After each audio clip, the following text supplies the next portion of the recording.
I grew up with 5 brothers and sisters, but there were a lot of kids in the neighborhood.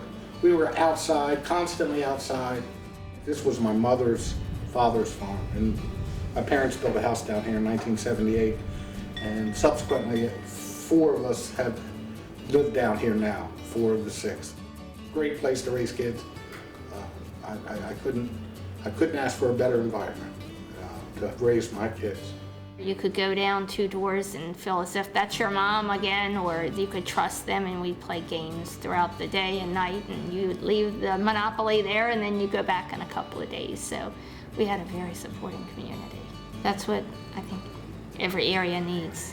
It's a nice community, supporting each other. I think people thrive for that and miss it.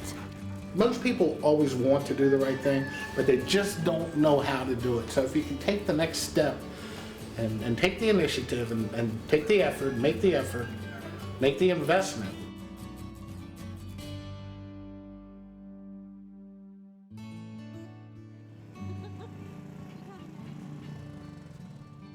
You hope that what you're doing becomes contagious. It's like a snowball going downhill. It just starts, that attitude starts to grow amongst the people that you're trying to spread that message to. Not to be afraid to volunteer and to help out in the community, because it just gives you so much joy. And I think that's worked, and I think once they do it, they understand, wow, it really wasn't so bad.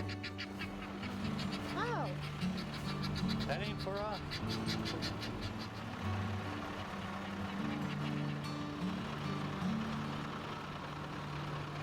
Hannah, tell your mom and dad what you got for them.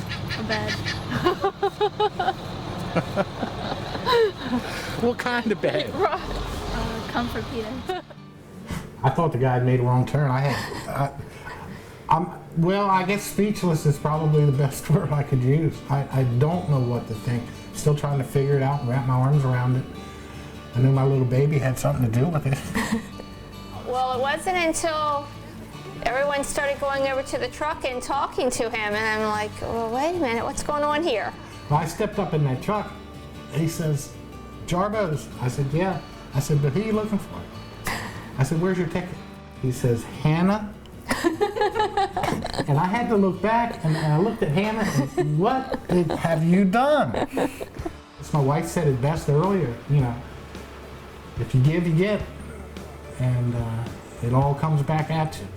So, thank you. Yeah. You always complain and you're grumpy. That's your back, I think, mostly. And you always complain about not getting good night's sleep.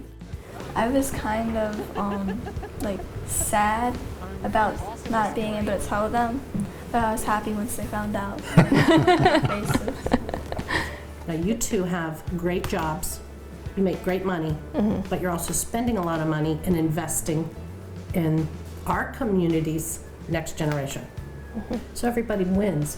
When you invest in your kids, it's a trickle-down effect. You struggle, you try to do the right thing. You don't expect, I certainly didn't expect it. And to see that we have done something right with raising our daughter, it's killing me. I mean, I'm a wreck emotionally right now. I am so proud. I really am. All we did was help Hannah do what Hannah does. We took that burden off of her heart. Oh.